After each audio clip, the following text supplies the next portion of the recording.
Hello and welcome. My name is Erica Tatad, and I am with Exchange, a Philippine-focused Impact First organization.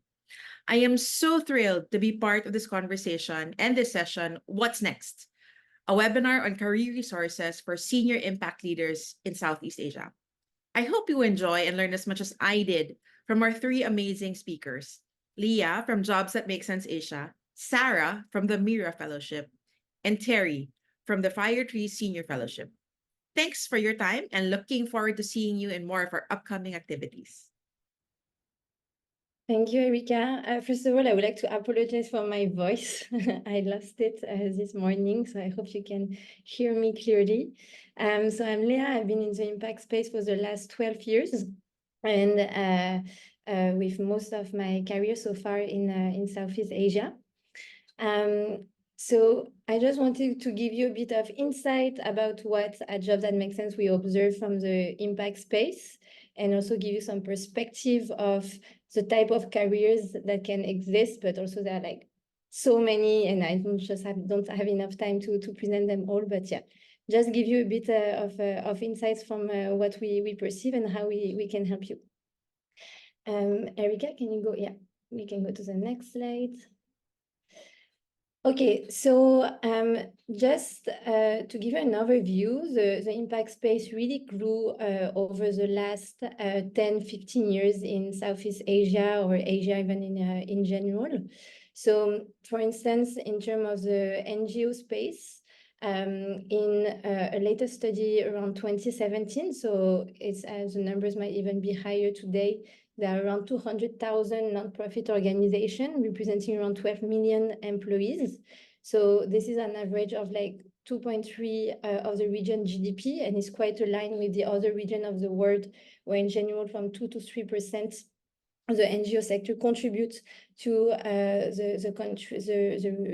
the world's GDP. And when you look at some of the studies also from, for instance, from British Council, the social enterprises space really grew over the years. So just in Southeast Asia, there are around 150,000 organizations that identify themselves as social enterprises. There are also a lot of policies that have been implemented to support the development of social enterprises. And you can see very different sizes and type of social enterprises. And over the last 5 years, we really see a boom also in the sustainability space. So, for instance, there have been like more and more startups in the green space that have been created over the last years. For instance, Bridgespan is estimating like 30 million green jobs to be created by 2050. Even, for instance, in Singapore, the government is looking at creating a new employment path to fill all these jobs, to attract people from all over the region, to also contribute to the development of green talents in Singapore and for the region. And even when you look at the corporate level, now most corporations have ESG strategies and CSR departments. And today, for instance, ESG jobs are the roles that are like receiving the most demand and the highest number of applications in corporation, and more roles are supposed to be created in the next years. And obviously from one part, from like depending on the countries in the region, some sectors are more developed than others. So for instance, if you look at Philippines, Thailand, Indonesia, there are a lot of NGOs. And if you look at countries maybe more like Singapore or Malaysia, is very ESG driven, because also there are hubs for large companies as well. So really depending on the countries, those numbers can vary a bit, but the reality is the sector is growing. Obviously there is still like a need to formalize more things, but there are more and more opportunities for all of us in the space. You can go to the next slide. And now I just wanted to give you a bit of perspective in terms of like the type of career trajectories that you could potentially consider in your career growth. And most of you are already quite advanced in your career, so I'm sure that's a question that you've been already exploring over the last years. I'm going to share with you like 3-4 scenarios and a real life example of careers that I observe with people around me. So for instance, here is a career trajectory of a French person who studied like environmental engineering. And when she started her career, she first joined a consulting firm where she was an environment and water resources engineer. Then she joined one of the biggest corporations in the world specialized in water and waste management in waste in general. And she was a water resources manager there based in Mexico. Then from this experience, she moved to the Philippines, where she was the country director of an NGO specialized in developing sanitation system in slums and rural areas. And from there, she joined the Asian Development Bank as a senior water resources specialist. So what you see here is someone who specializes in one specific domain, but that allow her to go from one type of organization to another, and also from one country to another, because maybe she didn't have always like the understanding of the country's realities, but she had the technical knowledge and understanding of one specific domain. And she was able to really grow her career this way and move around and work on very different type of projects. You can go to the next slide. Another example is someone in the Philippines. She started first her career with a corporate job. She was a finance analyst in one of the biggest banks in the world.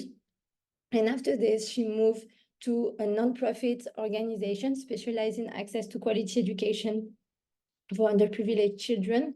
So you can imagine the big jump, right? Where she was working for this massive bank and finding herself in, at that time, in a nonprofit that maybe had only 5-10 people. The work culture, the business model, everything is super different.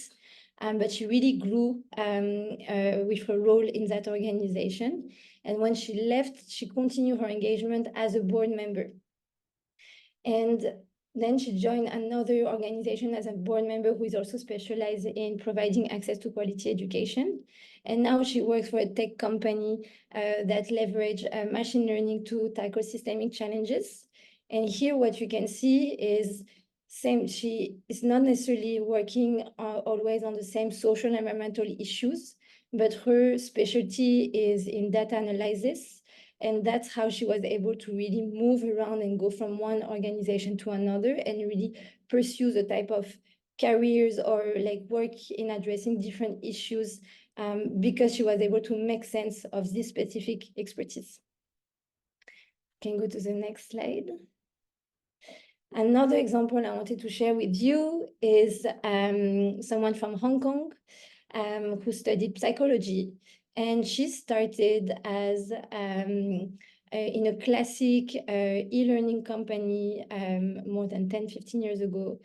And she was in charge of creating like a learning program for students looking to work in the beauty industry. So for instance, to be like hairdressers or working in different beauty centers in different countries.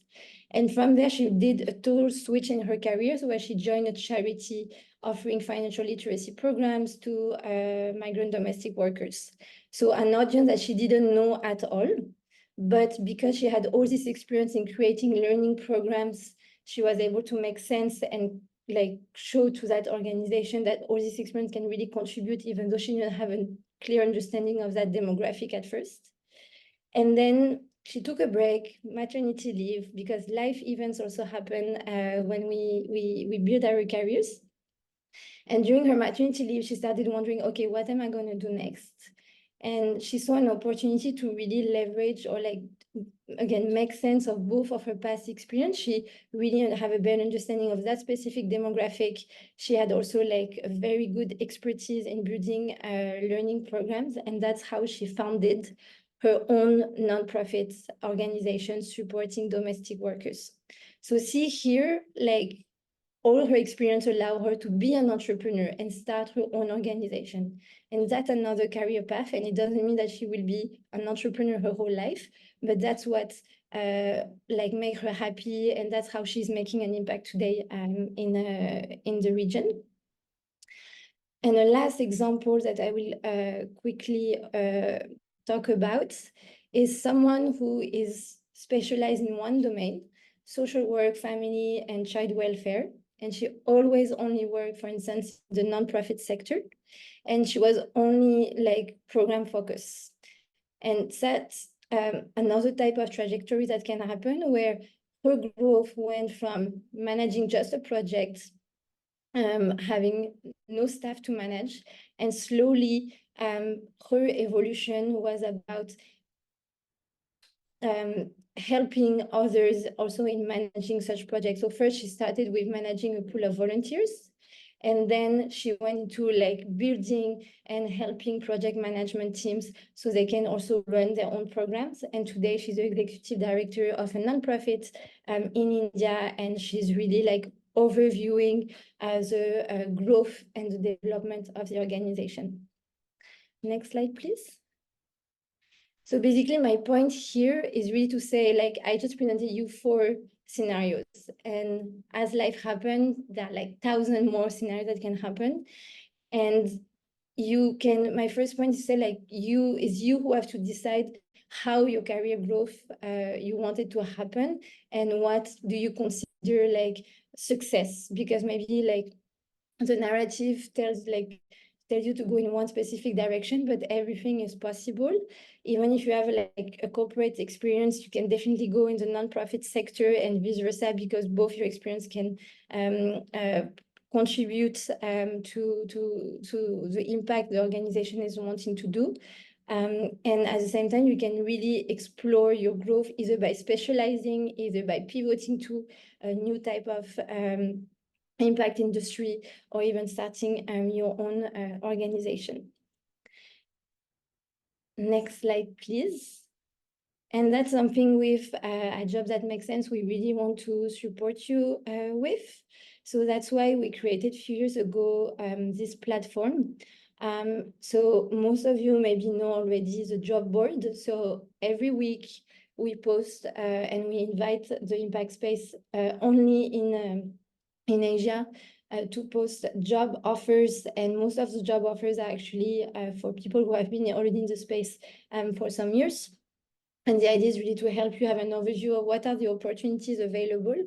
But also, we also offer like, and something that we're going to start way more in the coming weeks, is a training catalog and a library of resources.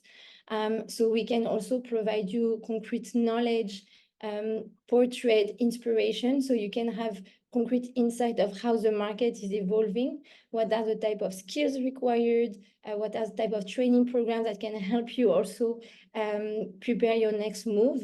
So this whole platform is 100% free. So really don't hesitate to make use of it.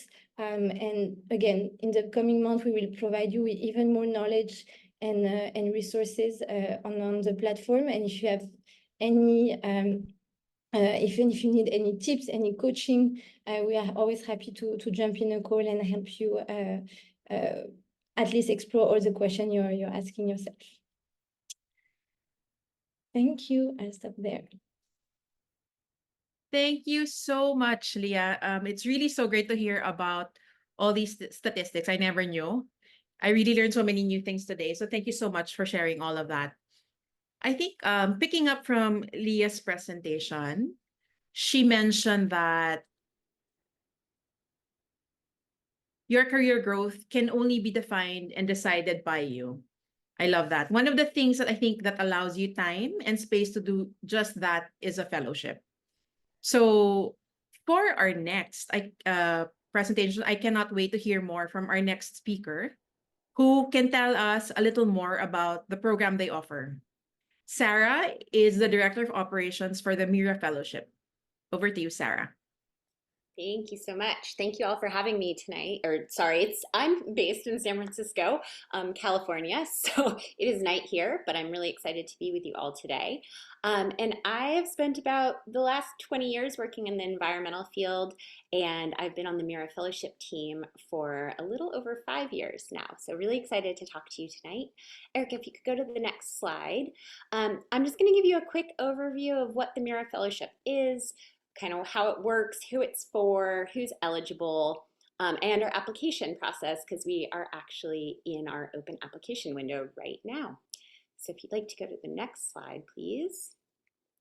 So what is the Mira Fellowship? The Mira Fellowship was created really to give mid-career professionals a chance to take a step back and tackle some of the world's big intractable problems that we see and don't always have time to really dig into as mid-career professionals. And each year, we select a small cohort of fellows and give them a chance to rethink the world's most pressing issues and develop actionable plans for change. So each year we form a very small cohort, usually 4 to 6 fellows from across the globe, and give them the container and the support to create compassionate, actionable visions for our future. And if you go to the next slide, please. So who exactly is the Mira Fellowship for? Our one big criteria is that you are a mid-career professional, and that has a big range. There's not an exact number of years or experience that we're looking for. It's more where you're at in your own career. We want to make sure that people have some experience under their belt and have lots more that they still want to do. We do ask that any fellow is an expert in their own field that they want to be working on in the fellowship. There's kind of 2 categories that we've seen of fellows that get the most out of the fellowship. One is a mid-career professional who hasn't yet started a venture, but wants to use the fellowship to bring an idea into action and to create something that can go out into the world.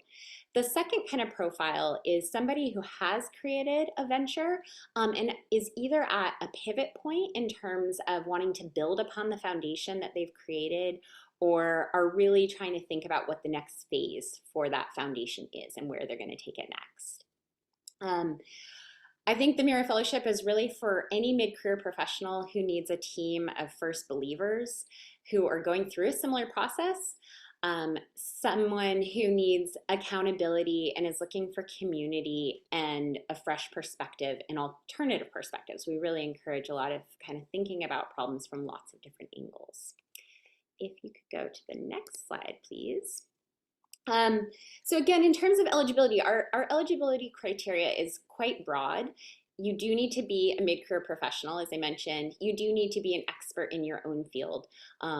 We see people pivoting all the time, but it's not the right fellowship if you want to gain a whole new breadth of knowledge. But to apply that in a totally different way is a great fit. We accept fellows from any subject area. We loosely put people into buckets of community, education, and environment, but we actually find a lot of the most interesting projects are at these kind of intersection points in different fields. So we will consider projects coming from any discipline. We accept fellows from any country globally. And I'd say the last thing is that it is important that our fellows can be a decision maker, especially if you are already at an established organization or have already gotten a venture off the ground. We want to make sure that the fellows can really kind of roll up their sleeves and dig into looking at how they're solving their problem. And if they don't have decision making power, that becomes very tough. Okay, next. What is the fellowship and what do you actually do when you're a fellow? So a couple of things. The core of the fellowship takes place over 6 months. The cohort that we're recruiting for right now, which will be our 2025 cohort, will kick things off in November of this year and will finish next May in 2025. But we also acknowledge that world change doesn't happen in 6 months or a year. It's a long process. And so we have fondly dubbed our alumni Forever Fellows. Many of them are still really engaged with our team and our program as they are on year 2, 3, 4, 5 of getting their idea out into the world. In terms of actual supports that are in place, we have a coaching program. Each fellow will receive remote coaching support weekly or every other week, depending on their fellow needs and the timing within the fellowship. We facilitate cohort meetings within the cohort. They meet again online, either monthly or bi-monthly, for check-ins, to dig into small pieces of our curriculum, for support from the cohort, and to brainstorm with this group of really engaged people throughout the fellowship. We help facilitate cohort collaboration. So we pair up fellows with somebody else in the cohort, and they create their own system for accountability and check-ins and support throughout their fellowship time. And then we have what we have called summits. So we run 3 virtual summits each year, usually one in November to kick things off, and then one sometime in February and one sometime in April or early May. And then we have an optional in-person community summit that invites all of our alumni and our current fellows to gather in person once a year, usually in September or October. And I want to dig into what we cover in these summits, because this is where we really get into the curriculum that the Mira Fellowship has developed. And it really kind of holds the program. So during our first summit, we really focus on framing and reframing and developing alternative perspectives. And I'd love to use one of our past fellows as an example of someone who did this amazingly well. We had a fellow, Lynn Shee, who was in our 2021 cohort, and she ended up developing a program called the Money Health Collective, which is really focused on developing financial literacy and wellness. And she started out her work in the fellowship really thinking that it was about getting the right info and tools to people to understand their financial well-being. And as she started having early conversations with people, she realized it actually was a lot more about people feeling vulnerable and facing a lot of fear to discuss money. And so during this kind of first phase of the fellowship, when we were looking at alternative perspectives, Lynn ended up attending an Alcoholics Anonymous meeting as an analogous inspiration of how do you create a place of safety? How do you create a container where people can talk about something that can be very vulnerable? And how could she apply those same principles of creating that safe container and translate it to conversations about money? So that's a little bit of an example of some of the alternative perspectives that fellows gain during that early part of the fellowship. During our second summit, we really focus on prototyping. We have built our curriculum with a strong foundation in design thinking or human-centered design. And one of the principles is really to test things and make sure you're solving for the right problem. And instead of building something up until it's perfect and then launching it, testing little bits and failing fast and failing early and learning from each test to see what works and what doesn't work. So I'm going to highlight another fellow. Shannon Fong was one of our 2022 fellows, and he developed a program called the SF Contemplarium, which really was intended to create a third space for communities. He's based here in the US, and he has seen that in increasingly secular communities, people don't have a space to go and in times of heartache or loss or celebration outside of more traditional religious institutions. And so he has been working to create the SF Contemplarium, which invites anybody in neighborhoods to come together and have a place to celebrate and mourn and honor their human journey together, no matter who they are or what they believe in. And so early on in his prototyping process, he actually just went out into neighborhood parks with a small reflection stand that he put together. It was very, very low key. And he offered that opportunity for people to come together and reflect and have a moment in their neighborhoods. And he's continued to build that offering. Our third summit is really focused on storytelling. We strongly believe that you can have the most amazing idea, and if you don't have a good story to engage people around it, it's not going to grow the same way that you want to see it getting out into the world. So we focus a lot on storytelling as a tool, both to move your project forwards and to engage community. And Naomi Stone was one of our 2021 fellows, and she has created the Enzo Circular Economy Marketplace, which is an organization where where businesses can sell their industrial waste to compatible industries, and they reduce pollution and they promote environmental and financial sustainability. And storytelling was a key moment for her. She had spent a lot of time in her head and coding and figuring out the logistics of how this worked, and she got her story out there and actually shared her idea during we have an annual community launch event, and she shared her story of her idea, and was later approached by someone who was at the event who was so inspired by the story that she told that he ended up working as her COO and really getting the business off the ground. So that's a little bit about the kind of 3 buckets of curriculum that we support fellows through. The other support I wanted to touch on is that we do have a micro grant program that's open to the fellows while they're in the fellowship. And these micro grants are really used to develop alternative perspectives and immerse in work, travel to do research, or to run a prototype. Okay, Erica, can you go to the next slide, please? So I just want to touch on the applications, since our applications are due June 1st, 2024. So we have a few more weeks that we're accepting applications.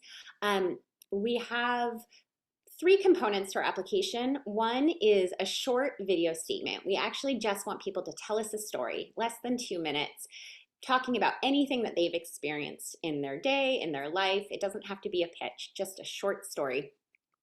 We have a written materials section of our application with prompts that are on our website that Léa just put into the chat for everyone.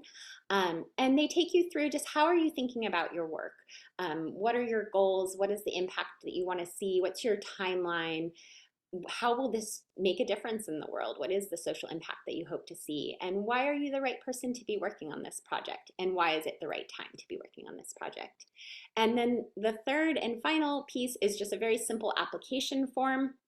There is a small application fee, but if the application fee is ever a hardship, just send us an email and we are happy to waive it for you. And again, everything is on our website and applications are due June 1st. So I'm happy to answer any questions at the end of this presentation, or you're welcome to email me at info@mirafellowship.org. And one key insight that I just wanted to share after working with some really amazing mid-career professionals over the last five plus years within the Mira Fellowship is that bringing a new idea into this world is hard. It's a vulnerable process, and often the first step you have to take versus the big vision that you are thinking about can feel really far apart, and that can be discouraging. But what we've seen is that being in a community of first believers and innovators who are going through their own journey can make just all the world of difference. And we really created this fellowship so that young ideas don't die on the vine. We really want to give them a place to grow. So we hope that we are creating that. And I will turn it back over to Erica. Thank you so much. Thank you so much, Sara. Now, I want to apply to the Mira Fellowship, even if I'm not an expert in any field. It's so great to hear about programs like yours. While we're on this topic, I'd like to invite our next speaker to tell us about another opportunity. Let's all welcome Terri, the Fellowship Director for the Firetree Senior Fellowship. Thank you, Erica, and good morning, everyone. Happy to be here with you today, and I was really happy to be in this webinar with Léa, Sara, and Erica, three women that I've learned so much from.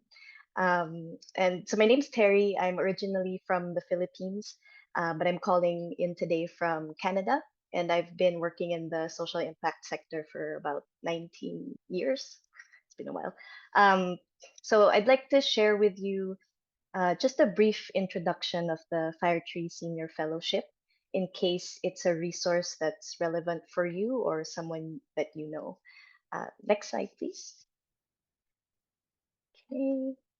So I like to start when I share about the fellowship. I like this image. I like to start with this photo. It's a picture that I took during one of our fellow gatherings in Cambodia last year. And this is just the image of a walk. And this idea of just taking a quiet walk with friends, this is how we like to think about the Firetree Fellowship. because we really want to accompany senior leaders who are exploring the next stage of their journey. Next slide, please. And so who do we support with this fellowship? I think it's really important to share that this is a small niche type of fellowship. That our team at Firetree Philanthropy, we decided to pilot this program as a response to a specific gap that we were seeing in the social impact sector.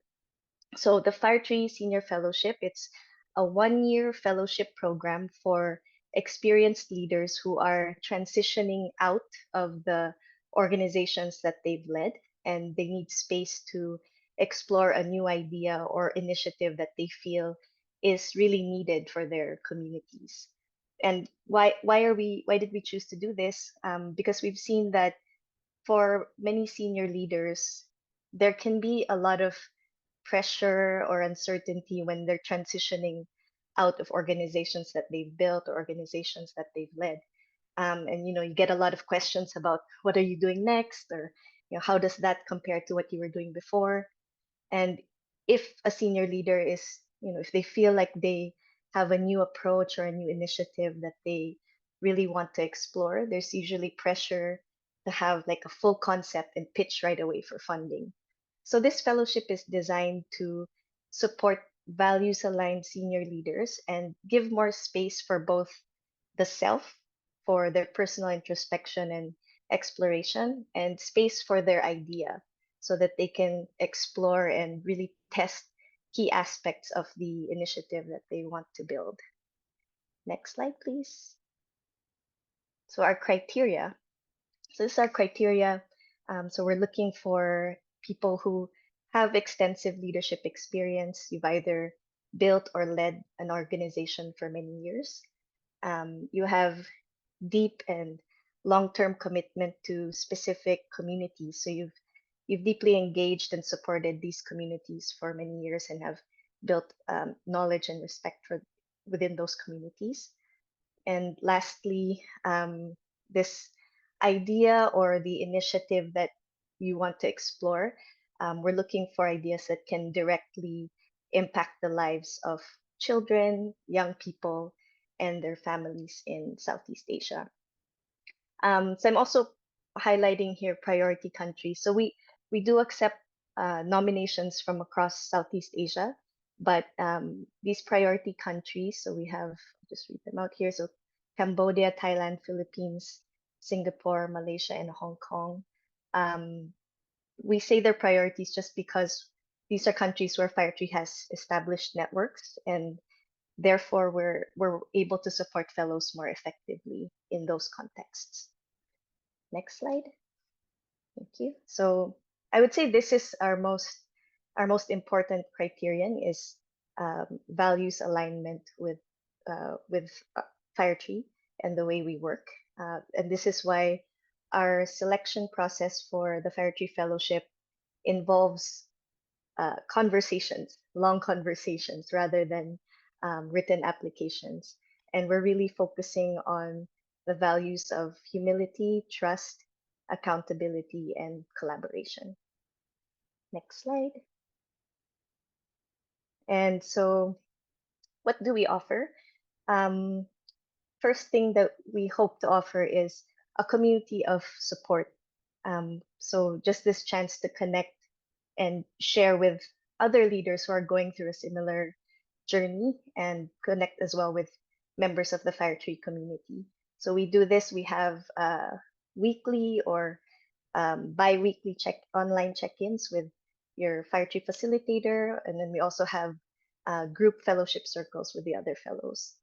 And then once or twice a year, we try and bring everyone together for in-person gatherings.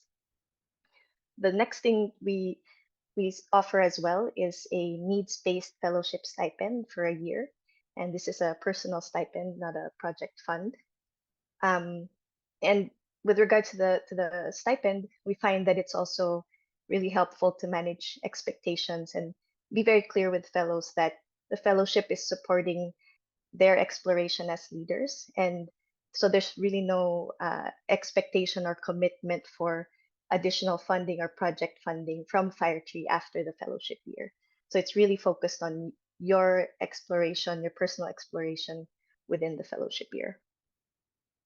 And then lastly, in terms of support, the way we structure the fellowship year is the first half of the fellowship is focused on reflection and learning, and then the second half is focused on being able to test key assumptions of your model and test your idea.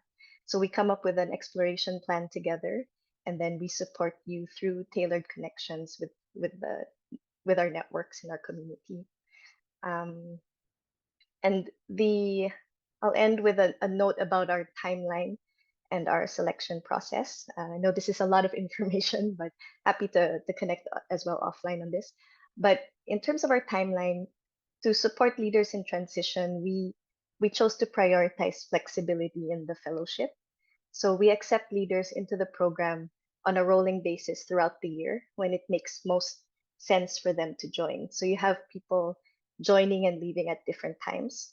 So this is we found that this flexibility is very much appreciated by leaders, but it also means that to be able to tailor the content and programming in this way, there's really a limit to the size or the number of active fellows that we have. So, it's usually about 3 or 4 active fellows at a time, and then we engage our alumni as well. Next slide. So, yep. So in terms of the nominations, we work with the nominator network, but we do accept self-nominations as well. So please visit our website, and then you'll find more information there, and a set of reflection questions that can help you assess if the fellowship is a fit for the kind of support that you need. And you can reach out to us as well with our email address, fellowship@firetree.org. Okay, so that's a lot of information. But I'll end by just answering the question that Erica posed to us earlier, which was, what's a key insight that we can share from what we've learned supporting senior leaders, especially those who are thinking of their next stage. For me, I would say 2 things. One is really take time to reflect on what is your motivation for change, or what is driving your transition, because I think this will help you figure out your game plan and identify the type of resources that you need. So why are you looking for this transition? Do you need a break? Are you burnt out? Or are you looking for a different type of work environment, something more global or more local? Or is there a specific challenge or area of focus that you want to explore in a more entrepreneurial way? So I think it's important to take time to reflect. And lastly, I would say pay attention to the people who are around you. Take stock of your community of support, whether that's your family, your friends, or your mentors, because the people around you shape so much of your experience and your well-being, and they can be a key factor in times of transition. So, just people to listen to you. They can be a source of advice or of opportunities that you're not aware of. And the same thing goes for when you're looking for your next role. I think a lot of people focus on, what do I want to do next? But I think it's also helpful to ask yourself, who do you want to learn from, or who do you want to work with on a daily basis in your new role, whatever that may be? Like, who are the type of people that you want to surround yourself with? And that might be able to help you in navigating what your next steps or what your next role will be in the sector. So I'll stop there, and happy to answer questions and have more of a discussion after. So I'll pass it back to Erica. Thank you. Now I want to apply to that too, Terri. Thank you so much for creating this space, I think, for leaders to really think about their next big step. Okay, now we have about 10-15 minutes to go through any questions you may have. I'd like to invite you to use the chat box. Please make sure to indicate the name of the speaker you are directing the question to. Otherwise, we'll assume any of the 3 speakers can take the question. while we're waiting for that to come in, maybe I can start with my question. Yay, benefit of being moderator. So I have a question for all three of you, Sara, Leah, and Terri. What advice would you give to someone who wants to make a meaningful impact in their career, but isn't sure what path to take? Anyone can start.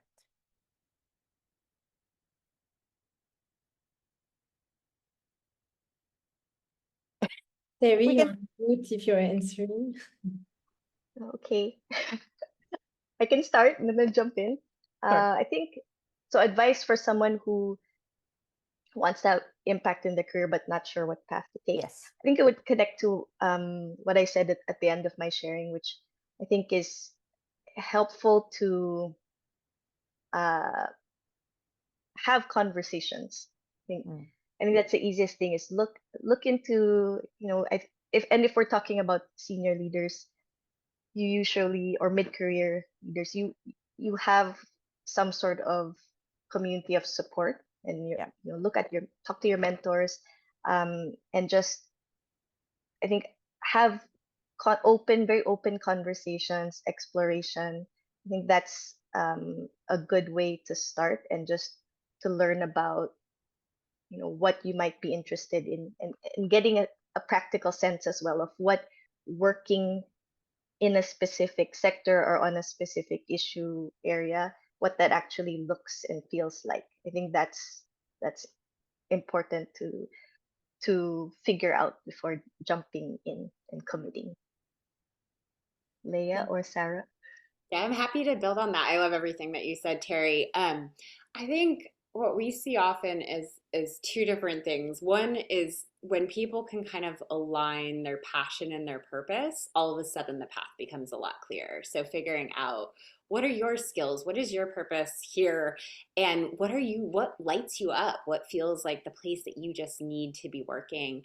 And then the other thing I can say I've heard from so many of the fellows that we've worked with over the years is that everybody kept saying, I thought somebody else would do this. I had this idea and I thought somebody else was going to do it. And I looked around and nobody else was doing it. So I kind of knew it had to be me.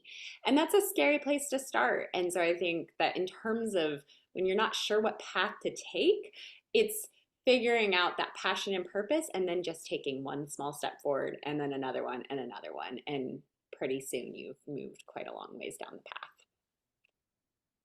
Thanks, Sarah. How about you, Leah? So I'm often contacted by people who either want to work in the space or already been like for some time and always like asking those questions. And I think, I don't know how it was for you, but for instance, me, when I started working for a nonprofit after like a master degree and all of this, my parents were really against it. So I had to be really firm and like, that's really like what I want to do. And I think in general, like, even though now it's more normalized to work in that space, it's still not always seen as like a successful career. Like people, like there is a stigma that the salaries are low, that the sector is very tiny, that there is no growth for like opportunities for growth.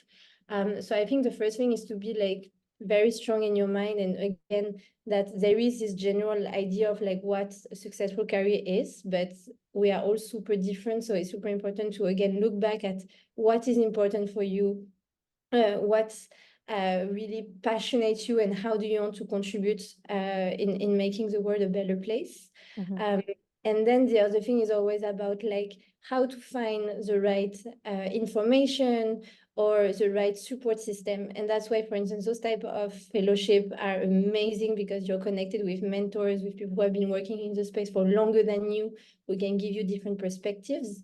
And then there are also a lot of resources that are also getting more available online. So just try to kind of create your own Wikipedia and like get access to all the resources that you need. And I will share also in the chat some links. There are also some tools that can help you identify clearly what are the values that are important to you, what are your passions, but also like financially, what exactly, how much money do you need per month? And so that also help you identify the type of roles that could make sense to you. So yeah, that's just like some concrete things that can definitely help out. Oh, thank you so much, Leah. I'm seeing a couple of questions specifically for Sarah in the chat. Um, oh, great. So thank you so yeah. Go, Sarah. It just says, so Mira, does it assume that the fellow is able to take time off work to undertake it? And she's responded that we have many fellows who are working full time while participating. They do not need to have some flexibility to participate, but we work around schedules too, in case it's a question for other people in the group. And then there's a specific question for Sarah. I don't know if you're seeing Sarah. Since you mentioned working in San Francisco, what is it like working in the impact dev sector in the middle of Silicon Valley? That's a great question. We actually have one fellow this year who is currently working for Google and is doing a whole project about redesigning work. So it's an interesting question. I think that it often offers people opportunities to get things out there and test, but it hasn't played in too much other than just kind of the networks and connections that do kind of live in the San Francisco Bay Area, if that answers your question. No, that's great. Are there other questions from the group? Terry, what is the application process for Firetree? Do applicants answer the reflection questions and share via email? Thank you. Yes, so we work with Nominator Network, but we accept self-nomination. So if you are interested in self-nominating, then yes, you answer the reflection questions and then you can just email us at fellowship@firetree.org. Thanks, Terry. Any more questions from the group? If not, I have one more question. I love being moderator. Maybe while we're waiting. So in this group, we have people who have been working the sector for about 10 to 20 years. I would say about 10 years ago, there weren't as many opportunities as we have now, and that's amazing. But one thing I wanted to ask our three speakers is, can you share one thing that helped you on your own journey while, whether there were a lot of opportunities or no opportunities, what helped you decide that this is the path for you and that you were very serious about becoming a leader? Because I think you're all leaders in the impact space. All or one, whoever wants to take it. I don't want to pressure also.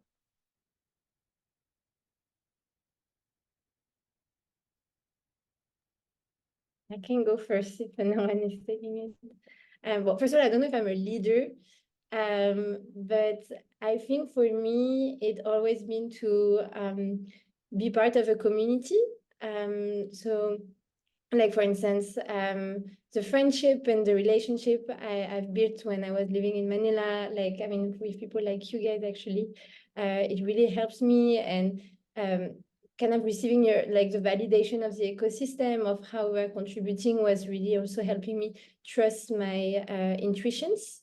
And also when I started Make Sense, for instance, in Manila in 2015, I approached it very much of how Make Sense was launched in France because that's the only thing I knew and I was still young. And today it's super interesting because after 10 years, I'm working on very different projects and the type of team I want to have or how I want to engage with others is very different. So I love reflecting on what I've learned in the past, what I love, but what I also didn't like. And I really see that my leadership or the type of project I want to work on is really changing. And I'm realizing that I think it aligns also with the different moments of my life. And that's something I found super exciting. So I think definitely you can't separate your personal and professional life because it always influences both lives. So that's something I found very exciting. Thanks, Leah. And I think you're still young, even if you've been in Make Sense for 10 years. Thank you. How about Terry, Sarah? Anything else to add or share with the group? I think just staying curious. Like Leah, I was like, I don't know if I consider myself a leader, but I think it's being curious and wanting to ask questions and understand. Mm-hmm. And also, you use the word ecosystem, which always resonates with me. My background's in biology and ecology, and I think I've always just been fascinated at the connections. And I think the social impact space is very much like that too. It's been just fascinating to see the different connections, to build the community, to connect fellows within our program, but then also being here today on this panel is another example of just those connections and community that I think makes all the programs stronger. And it's amazing to have those resources to pass to all the different entrepreneurs and innovators that we're working with. So I just try to stay curious and ask a lot of questions. Thanks, Sarah. How about you, Terri? I think for me, because I can't say that I'm someone. I don't know. When I look back, I'm the kind of person like when I look back, then things the dots connect and it makes sense. But Mhm. I am very much a go with the flow kind of person, and I found that that going with the flow for me means being attracted to and connecting with and collaborating with people that I feel values alignment with. And that's so the culture for me, very much the culture of a Mm. team or the culture of a Yeah. community matters. And that's I found it then makes the decision to join something quite easy. And it's like it's a very sort of peaceful decision. You know that it's the right thing to do. Oh, that's so nice. Thanks, Terri. I think there's a question here for Sarah and Terri. Have you seen collaborations emerging from the fellowships? I think this is one type of collaboration. So Yeah. just trying to, yeah, really connect across the, because not, just seeing that we have different types of opportunities, and can we come together and reach out to the community and the ecosystem and share these opportunities, and not make it like you're pitching your fellowship, but how can we connect and help each other? I think there's Yes. yeah. Sorry, go ahead, Sarah.